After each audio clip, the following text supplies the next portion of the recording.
All right, strap in, everyone. We're going deep on the Lean Startup by Ries today. It's going to be a good one. Yeah, you sent in like a whole mountain of notes and articles. Looks like someone's ready to build something big, huh? That's what I'm thinking. And this book is, well, it's basically the Bible for anyone working with, let's be honest, a ton of unknowns. Which is like almost everyone these days. Seriously. And the thing is, Ries's method, it isn't just for some tech startup in Silicon Valley. Right. We'll be looking at companies like Zappos, even giants like Intuit. They've used these principles to just explode, become these huge successes. Exactly. So get ready to really dig into stuff like the minimum viable product, the MVP, Oh, yeah, the MVP. and how sometimes good enough is actually like the smartest possible move. Definitely.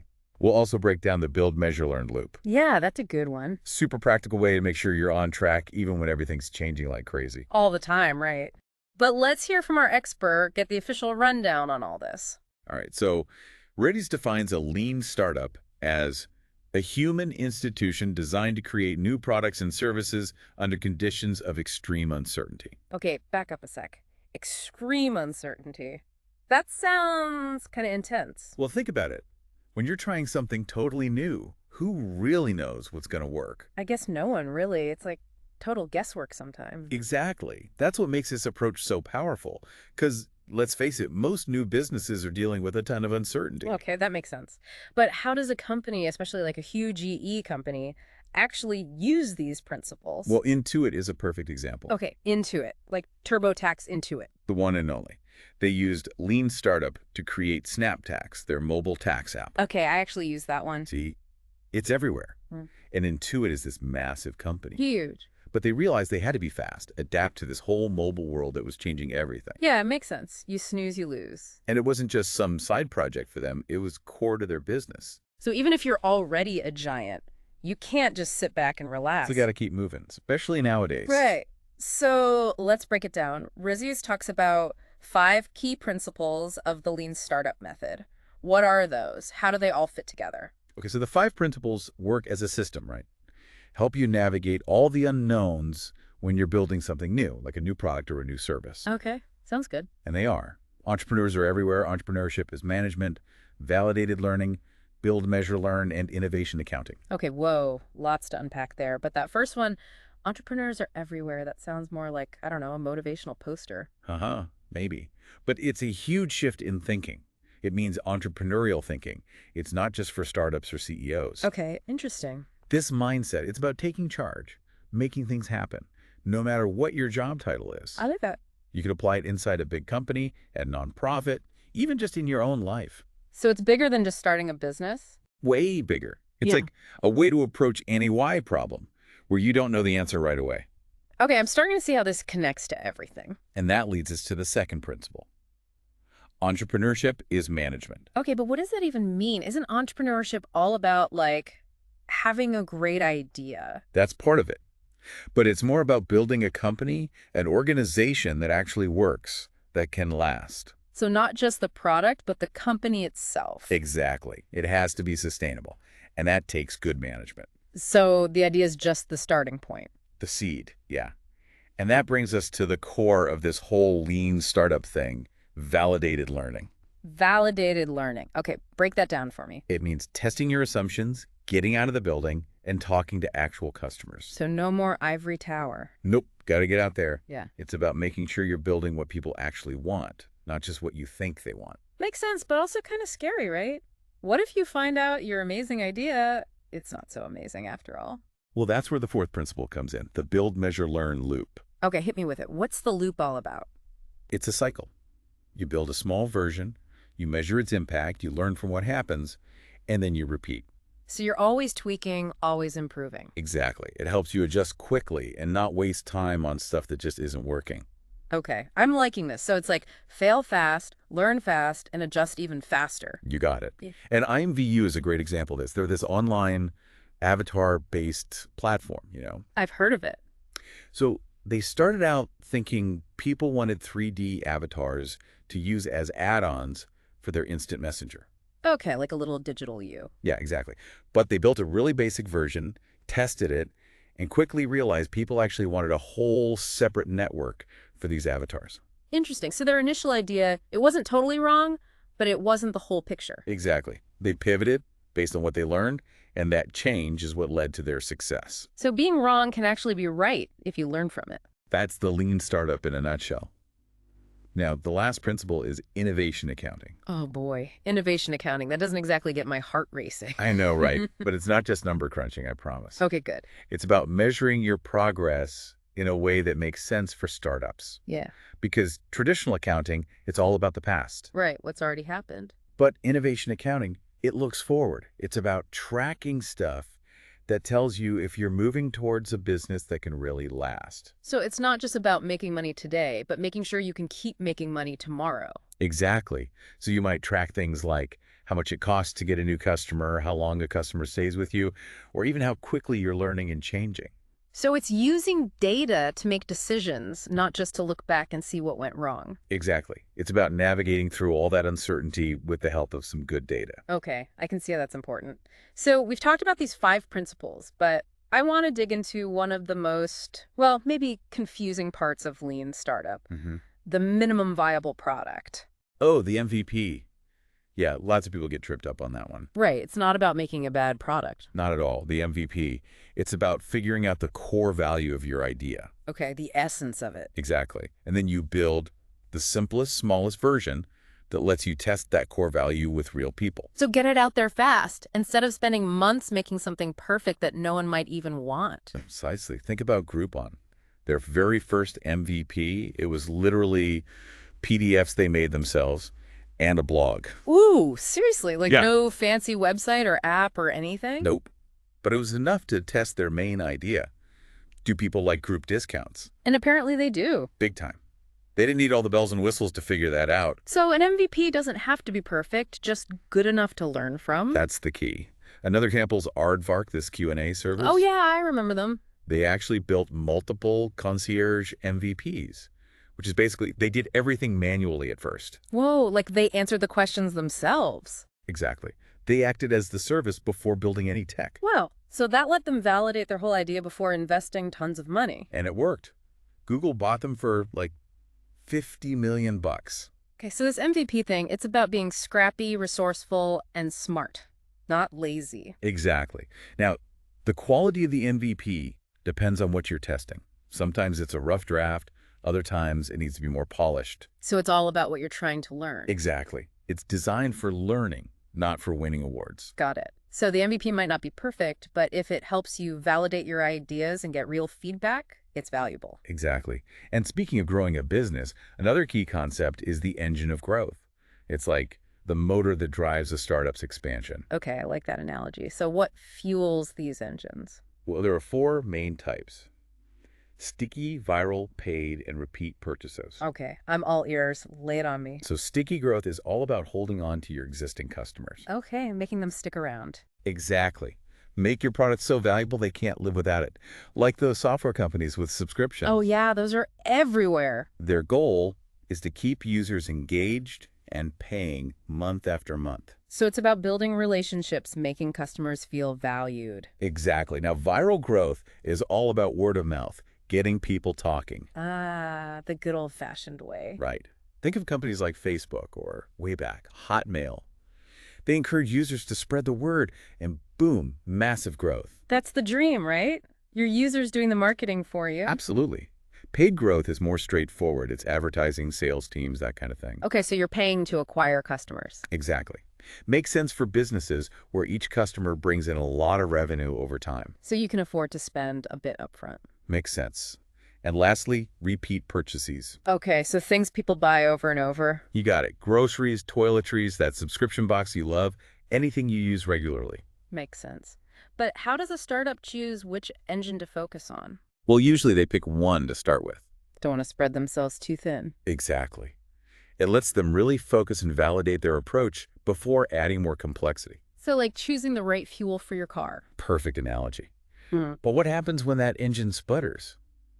You're putting in the work, but not getting anywhere. Yeah, what then? That's where pivoting comes in, right? You got it. Pivoting is a huge part of the lean startup journey. Okay, so it's not giving up. It's more like adjusting course. Exactly. It's about learning and adapting when your initial plan well, it's just not working. Makes sense. But can you give me an example of a company that pivoted successfully, like how they did it? Sure, Vodafone's a good one. They wanted to build this social network for voters. Okay, like a Facebook for politics. Kinda. But through several pivots, they ended up finding success in a totally different way. Okay, tell me more about Vodafone and how they knew when to pivot. So they started by building this platform to get voters engaged online, spent 8 months on their first MVP, That's a long time. but it didn't take off. They listened to users, looked at their data, and realized they needed to change something big. So they pivoted, but what did they change? First, they tried a paid model, connecting campaigns with voters directly. So changing how they made money, not the product itself. Exactly.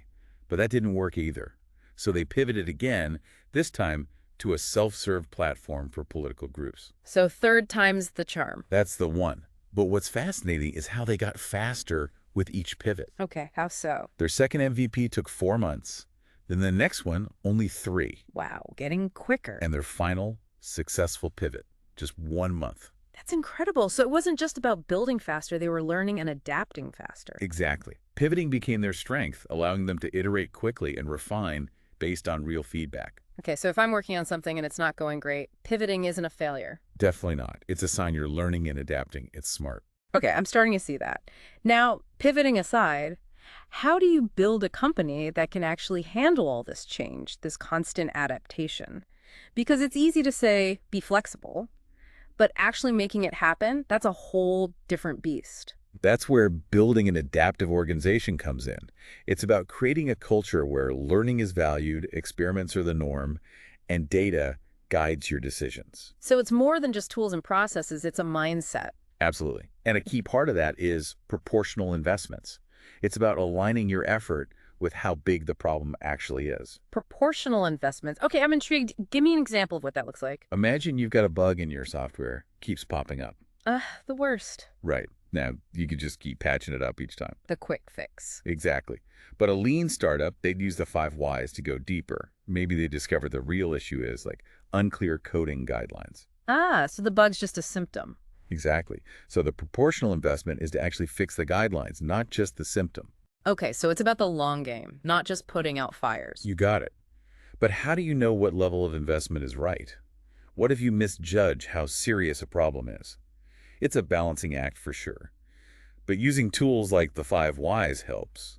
And even if you underinvest at first, the lean startup process, it lets you adjust. Right, because you're always learning and iterating. Exactly. Now, along with those investments, another key element is encouraging a culture of experimentation. So people aren't afraid to try stuff, even if it fails. Exactly. Try new things, test their ideas, and learn from what happens, good or bad. That sounds great, but how do you actually create a culture like that, where people feel safe being wrong sometimes? It starts at the top. Leaders have to set the tone, try new things themselves, celebrate both wins and failures as learning experiences. Lead by example? Exactly. And you can create systems to support this, like some companies have dedicated time for innovation or resources for testing new things. Oh yeah, like those innovation sandboxes I've heard about. Exactly. Dedicated spaces where teams can experiment without worrying about messing up the core business. That makes sense, especially for big companies. Give people room to breathe and try stuff. Exactly. So we've talked about proportional investments, a culture of experimentation, those sandboxes. Seems like it all comes back to creating a company that can truly adapt. Absolutely. Yeah. But let's switch gears for a sec and talk about measuring progress. Because in startups, the usual metrics, like revenue and profit, they don't always tell the whole story. Okay, so what do you measure? That's where innovation accounting comes in. It's about tracking things that are relevant to learning and experimentation. So not just the bottom line, but if you're actually proving your ideas. You got it. So you might look at things like how much it costs to get a new customer, how long they stay with you, or how quickly you're learning and changing. Okay, those are some pretty specific data points, but how do you know which metrics are actually important? Seems like you could drown in numbers. That's why it's crucial to tie those metrics to your goals. What questions are you trying to answer with your experiments? What data will tell you if you're on the right track or if it's time to pivot? So you're not just collecting data for fun, it's about informing your decisions. Exactly. And that brings us to one of the toughest decisions for lean startups. Do you stick with your plan or change course completely? The pivot or persevere dilemma. Oh, yeah, that's a big one. It's like that fork in the road, and you have to choose the right path. But how do you make that decision? You have to honestly look at how you're doing compared to your goals. Are you moving forward on the stuff that matters? Are you proving your ideas right? Or are you finding big problems with your model? So it's about facing reality, even if it's not what you want to see. You have to. But how do you know it's really time to pivot? What are the warning signs? Well, if your key numbers aren't moving, even though you're trying, that's a bad sign.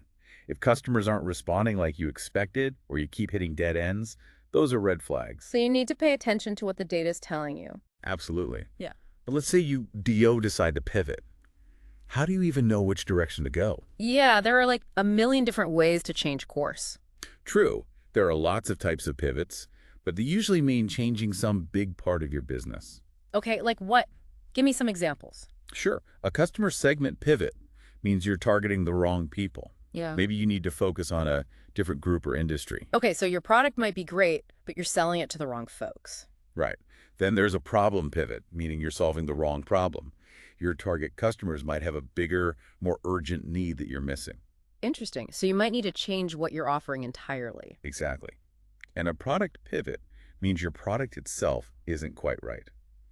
Maybe you need to tweak features, simplify the design, or create something totally new that better fits your customers' needs. So many options. Sounds like the key is to stay open-minded, be ready to experiment. Absolutely. And the best way to figure out the right pivot is to go back to what you've learned. What have your experiments and customers told you? Where's the biggest potential for growth? So it's about treating each pivot like its own experiment, testing and gathering data to guide you. But how do you know when you found that perfect match, that product market fit everyone talks about? You'll usually feel it. Your engine of growth starts working, your key metrics are going up, and you just feel like you're on the right track. It's like catching a wave, right? Exactly. But remember, reaching that fit isn't a one-time thing. Markets change, people's needs change, competitors pop up. So you can't just coast? Nope. Got to stay alert, keep experimenting, and be willing to adapt. Always on your toes. So it's not just about the product, it's about building a company that can evolve too. You got it. And that brings us to managing a portfolio of activities. A successful company, they need to balance a few different things: innovation, growth, operations, and disruption. Okay, whoa. A lot to juggle. What do each of those actually mean? Innovation is exploring new ideas, testing concepts, building those MVPs. Ooh, the fun stuff. Right. Growth is about scaling your existing stuff, getting new customers, expanding it to new areas. Operations is keeping things running smoothly, making things more efficient, ensuring quality. So keeping the lights on and the trains running on time. Exactly. And then there's disruption. That's about looking ahead, seeing future trends, creating new categories, maybe even disrupting your own business before someone else does. Whoa, that's next level. So it's like different teams with different missions all working together. Exactly. But how do you balance all those priorities when you don't have unlimited resources? Mm. You have to change your thinking. It's not linear anymore. It's about a portfolio. Just like a financial investor spreads out their investments, a company needs to spread out its activities. Makes sense. Don't put all your eggs in one basket. Exactly. And you got to realize those different activities, they need different approaches, different skills, different ways of measuring success. So a moonshot project is going to look different than like streamlining your customer service. Exactly. It's about using the right tool for the job and realizing not all initiatives are created equal. Okay, so we've covered investments, company culture, managing activities, and we can't forget the people doing all this. Absolutely. The human factor is crucial for a lean startup. So you're looking for more than just technical skills, right? Right. You need people who are passionate, adaptable, resilient. So they can handle the uncertainty and setbacks that come with building something new. Exactly. You need people who are comfortable with, we don't know yet, but let's figure it out. So more than just skills, it's a personality type. You could say that. You want people excited by the challenge, by making a real impact. A team of lean thinkers. I like that. People who are motivated by building something new, something that matters. Okay, so we've covered building an adaptive organization, managing a portfolio of activities, and the importance of the people involved. But before we move on, I want to go back to something you said earlier. These lean startup principles, they're not just for tech companies. Right. Right. They can be used in all sorts of industries. Can you give me some specific examples of how these ideas are being used outside of tech? Absolutely. Hmm. We talked about Intuit in finance, but healthcare is another great example. Hospitals are using these principles to improve patient care, cut down wait times, and streamline their processes. Wow, so from software to healthcare, it's pretty versatile. It really is. And that's because, at its heart, lean startup is about solving problems and creating value in a world that's constantly changing. Okay, this is all so inspiring, Yeah. but where does the lean startup movement go from here? What are the big challenges and opportunities you see? That's a great question.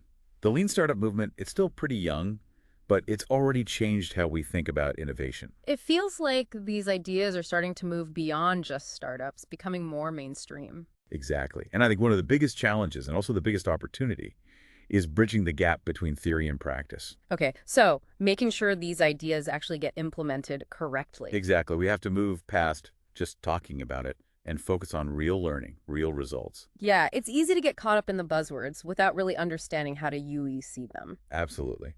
Another challenge is adapting these principles to different situations. What works for a Silicon Valley startup might not work for, say, a manufacturer in the Midwest. Right, different contexts. So we need to figure out how to tailor these principles to different industries, different cultures, different companies. It's a balancing act, staying true to the core ideas, but being flexible in how you apply them. You got it. But along with those challenges come huge opportunities. I think the lean startup movement can make innovation accessible to everyone. That's a powerful thought. So anyone with a good idea can be an entrepreneur. Exactly. And it's about changing our mindset from planning for perfection to embracing the unknown. Because in today's world, being able to learn and adapt quickly, that's the real superpower. Couldn't agree more. This has been such an incredible deep dive. We've gone from the basics of MVPs to managing a whole portfolio of activities. And we've emphasized the importance of validated learning, focusing on the customer, and building a culture that embraces experiments. It's all connected. But wait, there's more. In part 2, we'll explore the future of this whole lean startup movement. How are these ideas shaping businesses? And we'll leave you with some questions to think about as you start your own adventures. So stay tuned. Welcome back, everyone. Before the break, we were really getting into it, talking about how to build a company that can actually adapt. Right, one that can actually put these lean startup principles into practice. Exactly. Because it's easy to just say you want to be flexible, but actually building that into your company's DNA, that's a whole other story. It is. And one of the key parts of that is this idea of proportional investment. Proportional investments. Okay, remind me what that's all about. It's about making sure the effort you put into solving a problem, it matches how big the problem actually is. Okay, so don't go overboard on something small. Exactly. Don't use a sledgehammer to crack a nut. I like that. Can you give me an example, though, of how this works in real life? Sure. Imagine you've got this bug in your software that keeps popping up. Ugh. Yeah, the ones that never seem to go away. Exactly. Now, you could just keep patching it up each time it comes back. The quick fix. Right. But a lean startup, they'd use the 5 whys to dig deeper. Maybe they find out the real issue is something like their coding guidelines aren't clear. So the bug is just a symptom of a bigger problem. Exactly. So the proportional investment is to fix the guidelines, not just the bug itself. Okay, so it's about playing the long game, addressing the root cause instead of just fighting fires all the time. Exactly. Now, how do you know what level of investment is actually proportional? What if you get it wrong? Well, it's not always easy. But those tools, like the 5 whys, they can really help you figure out how big the problem truly is.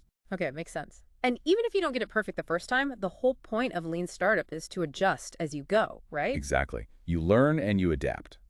Now, along with those investments, another key part of building an adaptive organization is creating a culture of experimentation. So people feel comfortable trying new things, even if they might fail. Exactly. You want people to try stuff, test their ideas, and learn from what happens, whether it's good or bad. But how do you create that kind of culture where people aren't afraid to be wrong? Well, it has to start with the leaders. They have to be willing to experiment themselves, to celebrate both successes and failures. So walk the walk, not just talk the talk. Exactly. And you can create systems that support this. For example, some companies give their employees dedicated time for innovation, I've heard of that. or they provide specific resources for prototyping and testing new things. Oh yeah, like those innovation sandboxes. Exactly. Those sandboxes give teams a safe space to experiment without worrying about breaking something important. Okay, so we've talked about proportional investments, encouraging experimentation, and those sandboxes. Sounds like it's all about giving people the freedom and the tools to actually be innovative. You got it. But let's switch gears for a moment and talk about measuring progress. Because in the startup world, those traditional metrics like revenue and profit, they don't always tell the whole story. Yeah, especially early on when you're still figuring things out. So, what do you measure? That's where innovation accounting comes in. It's about tracking things that are actually relevant to learning and experimentation. So, not just how much money you're making, but if you're actually moving in the right direction. Exactly. You might look at things like how much it costs to get a new customer, how long they stick around, or even how quickly you're learning and changing. Okay, lots of data points. But how do you know which metrics are actually important? It seems like you could easily get lost in all the numbers. You're right. That's why it's so important to tie those metrics to your actual goals. What questions are you trying to answer with your experiment? What data will tell you if it's time to pivot? So the data has to be meaningful, not just a bunch of random numbers. Exactly. And that leads us to one of the toughest decisions a lean startup faces, the whole pivot or persevere dilemma. Yeah, that one. The moment you have to decide, do I stick with my plan or do I change course completely? How do you make that call? What starts with honestly assessing your progress. Are those key metrics moving in the right direction? Are your experiments proving your ideas right, or are they showing you some big flaws in your model? So it's about being honest with yourself, even when it's hard. It is. Yeah. But how do you know when it's actually time to pivot? What are some signs that your current approach just isn't working? Well, if your key numbers are flatlining, even though you're putting in the effort, that's not good. Or if your customers aren't responding like you thought they would, or if you keep hitting dead ends in your experiments, those are all signs that it might be time for a change. Okay, so it's not just about gut feeling, it's about looking at the data.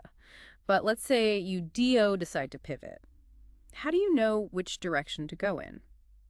There are a lot of different ways to pivot, but they usually involve changing some fundamental part of your business. Okay, like what? Give me some examples. Sure. A customer segment pivot means you're targeting the wrong people. Mm-hmm. You might need to focus on a different group or industry.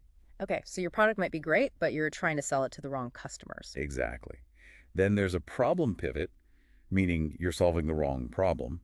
Your target customers might have a different, more urgent need that you're not addressing. So you might have to change what you're offering entirely. Right. And a product pivot means your product itself isn't quite right. You might need to change the features, simplify the design, or even create a completely new product. So many possibilities. Sounds like the key is to be open to experimenting and trying new things. Absolutely. And the best way to choose the right pivot is to look back at what you've learned. What have your experiments and your customers told you? Where do you see the biggest potential? So it's about treating each pivot as its own experiment. Test, gather data, and then use that to guide your next move. But how do you know when you've finally found that perfect match, that product market fit everyone's always talking about? Usually you can just feel it. Your engine of growth is working, your metrics are going up, and you have this sense that you're on the right track. Like you've caught a wave and you're riding it. Exactly. But remember, product market fit isn't a one-time thing. Markets change, people's needs change, competitors come along. So you can't just relax once you get there. Nope. You have to stay aware, keep experimenting, and be ready to adapt. Always evolving. So Mhm. it's not just about building a great product, it's about building a company that can evolve too. Exactly. And that brings us to managing a portfolio of activities. A successful company needs to balance a few different things: innovation, growth, operations, and disruption. Okay, that sounds like a lot. Break it down for me. What do those terms actually mean in practice? So innovation is all about exploring new ideas, testing new concepts, and building those MVPs we talked The about. fun stuff. Exactly. Growth is focused on scaling your existing products, getting new customers, and expanding into new markets. Operations is about making sure everything runs smoothly, improving efficiency, and ensuring quality. So keeping the lights on. Uh-huh, exactly. And then there's disruption. That's about looking ahead, spotting those future trends, creating new categories, and even disrupting your own business before someone else does. Wow, that's intense. So it's like having different teams with different missions, but they all have to work together. Exactly. But how do you balance those different priorities, especially when you don't have unlimited resources? Well, you have to shift your thinking. Instead of thinking linearly, you need to think in terms of a portfolio. Just like a financial investor diversifies their investments, a company needs to diversify its activities. Okay, so don't put all your eggs in one basket. Exactly. And those different activities, they need different approaches, different skills, different ways of measuring success. Right, so you wouldn't evaluate a risky new project the same way you'd evaluate, like, a routine process improvement. Exactly. It's about using the right tool for the job. Now, while we're talking about all this, we can't forget about the people who are actually doing the work. The human element. Right. The people are essential to the success of any lean startup. So you're saying it takes more than just having the right skills, right? It does. You need people who are passionate, adaptable, and resilient. They have to be able to handle uncertainty and setbacks, which are pretty much guaranteed in the startup world. So they can't be afraid to fail. Exactly. You need people who are comfortable saying, we don't know yet, but we're going to figure it out. It's a certain mindset. Okay, I'm getting that. So it's about building a team of lean thinkers, people who are excited by the challenge of creating something new. I like that. People who are motivated by the potential to make a real impact. Okay, we've covered building a flexible company, managing a mix of activities, and the importance of the people involved. But before we wrap up, I want to circle back to something you mentioned earlier. These lean startup principles, they're not just for tech companies, right? Can you give me some concrete examples of how these ideas are being used in other industries? Absolutely. We talked about Intuit in the financial world, but healthcare is another great example. Hospitals are using lean startup principles to improve patient care, reduce wait times, and make their processes more efficient. Wow, so from building software to improving healthcare, these ideas can apply almost anywhere. They can. And that's because fundamentally, the lean startup approach is about solving problems and creating value, no matter what field you're in. It's a problem-solving mindset. Exactly. And that's something we need in every industry, especially with how fast the world is changing. Okay, this has been so inspiring, but I'm curious, where does the lean startup movement go from here? What are the big challenges and opportunities on the horizon? That's a great question. The lean startup movement, it's still fairly young, but it's already had a big impact on how we think about innovation. Yeah, it feels like these ideas are really starting to break out of the startup world and become more mainstream. They are. And one of the biggest challenges, but also the biggest opportunities, is to make sure these ideas are actually being put into practice effectively. We need to move beyond just the buzzwords and focus on real results. Yeah, it's easy to talk the talk, but walking the walk is a whole other thing. Exactly. And another challenge is figuring out how to adapt these principles to different situations. What works for a tech startup in Silicon Valley might not work for a traditional manufacturing company in the Midwest. Different worlds. So we need to figure out how to tailor these principles for different industries, different company cultures, different types of organizations. Okay, so it's about staying true to the core ideas, but being flexible in how you apply them. Exactly. But along with those challenges, there are also incredible opportunities. Yeah. I think the lean startup movement has the power to make innovation accessible to everyone. So anyone with a good idea can be an entrepreneur, no matter their background or resources. Exactly. And it's about changing our mindset from planning for perfection to embracing the unknown. Because in today's world, the ability to learn and adapt quickly, that's what sets you apart. So true. Okay, this has been an amazing journey. We've gone from building a basic MVP to managing a whole portfolio of activities. And we've talked about why it's so important to validate your learning, focus on your customers, and build a culture that embraces experimentation. But wait, there's more. In part 3, we'll explore the future of the lean startup movement, how it's shaping the business world, and we'll leave you with some questions to think about as you embark on your own entrepreneurial adventures. So stay tuned. And we're back for our final deep dive into the lean startup. It's pretty amazing to think about how these principles, which started out focused on, building successful businesses, can actually be used for so much more. Yeah, it's true. The core of it, the lean startup methodology, it's really a framework for dealing with uncertainty and pushing innovation. Right. And those are skills that anyone can use, not just in business. Exactly. So let's zoom out for a minute. Look at the bigger picture. Where else are you seeing these ideas popping up outside of the typical startup world? One area that's really interesting is education. We're seeing a shift away from that traditional one-size-fits-all approach to learning. Okay, so more personalized, more hands-on. Exactly. More about the individual student's needs. Makes sense that lean startup could shake things up in education. There's a lot of room for improvement there. Totally. There's a program called School of One, for example. Okay, tell me more about that. They use technology and data to create these custom learning plans for each student. Wow, so it's like personalized learning powered by data. Exactly. They're basically applying that build, measure, learn loop we talked about, but in the classroom, constantly adjusting and adapting to what each student needs. That's incredible. It's like giving every student their own unique learning path. That's the goal. So cool. But what about outside of school? Where else are you seeing this lean startup approach making a difference? Another exciting area is social impact work, nonprofits. Okay, using business ideas to solve social problems. In a way, yeah. It's about moving away from those big top-down approaches and using methods that are more agile, more data-driven. So bringing that startup mentality to social change. Exactly.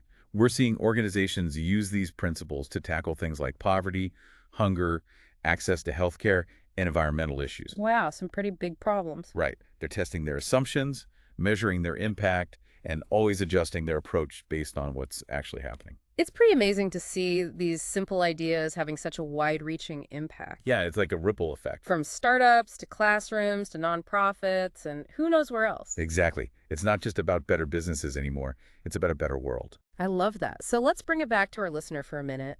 What does all this mean for them, for the project they're working on, or the change they want to make? Well, the lean startup, at its core, it's about embracing the fact that you don't have all the answers. Right. It's about learning from your mistakes and constantly improving. So whether you're building a new product, starting a nonprofit, or even just trying to improve something at your current job, these principles can help. Absolutely. They can help you navigate all the uncertainty and actually make a difference. Yeah, it's about having the courage to start small, test your ideas, and be open to changing direction if you need to. So as we wrap up this deep dive, I have one final challenge for you, listener. What's one small experiment inspired by what you've learned that you can start tomorrow? I like that. Maybe it's talking to a few potential customers, or sketching out a simple prototype, or running a quick A/B test on your website. It doesn't have to be anything huge. Right, just start somewhere. Remember, Lean Startup is all about those small steps, learning fast and iterating until you get to something truly amazing. And don't keep it all to yourself. Share what you learn. The more we all share our experiences and insights, the stronger this movement becomes. Absolutely. The more we can achieve together. So keep experimenting, keep learning, and keep pushing the boundaries of what's possible. Thanks for joining us on this incredible journey through the Lean Startup.